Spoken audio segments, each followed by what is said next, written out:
Amerika Avam Palatasining Cumhuriyetçi a'zosi Kristofer Sims bilan Kengash palata a'zosi Marco Rubio Prezident Donald Trumpga bu hafta Argentinadagi 20 davlat guruhi yig'inida Xitoy davlat raisi Xi Jinping bilan ko'rishganda Uyg'urlarning kollektiv holda qamab qo'yilish masalasini kun tartibiga olib kelish haqida chaqiriq qildi. Sharqiy Turkistonda izchil davomlashayotgan tutqun qilish harakatida yana bir danglik Uyg'ur professorining tutqun qilinganligi ma'lum bo'ldi. Uyg'ur Soft şirketining qurg'uvchisi, danglik matematika mutaxassisi va Xinjiang universitetining o'qituvchisi Olim Ahadning soqchilar tomonidan tutib ketilganligi o'tirg'a chiqdi. Olim Ahad magistrlik o'qishini Yaponiyada bitirgandan keyin Sharqiy Turkistonga qaytib, 90-yildan e'tiboran Uyg'ur, Qozoq va Qirg'iz tillarining kompyuterda to'nilishiga zo'r to'p qo'shgan va shundaqla boshqa muhim taraqqiyotlarda rol o'ynagan. Amerika, texnika va sanoat sohasida yuz berishi ehtimolligi bo'lgan josuslik tahdidiga qarshi tadbir olib, Xitoydan kelgan o'quvchilarga qarshi qattiq belgilamalarni yo'l qo'ydi. Reuters agentligining xabar qilishicha, Xitoy o'quvchilarga qarta josuslik faoliyatlari bilan shug'ullanish ehtimolligi haqida tekshirish olib berildi. Bu harakat doirasida o'quvchilarning telefon va ijtimoiy taratquv hisoblari yaqindan kuzatildi.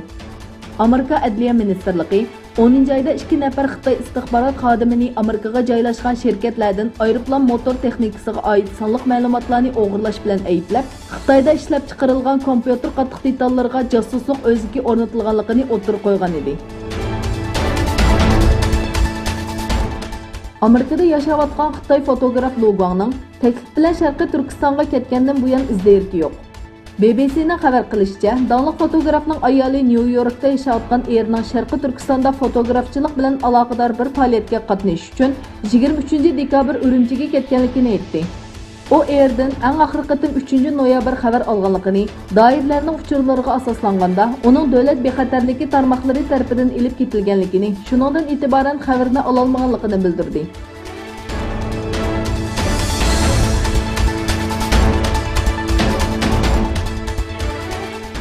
Fransiyada yiqilg'i bahsining o'sishi sababli boshlangan va bag'ansiri kengayotgan namoyishlarga keng o'rin bergan Yevropa taratqullaridagi ba'zi xabarlarda bu kuch ko'rsatishlar partizanlik urushiga o'xshatildi va poytaxt Parijning qo'rqinchli holatga kirib qolganligi haqidagi tahlillar o'tirg'i chiqdi.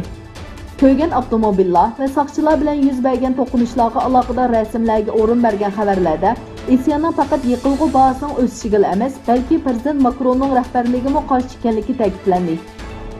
Fransiya matbuotlari bo'lsa, Makronning siyosiy kelajagi haqidagi savollarning o'tirg'i chiqqanligini yozdi.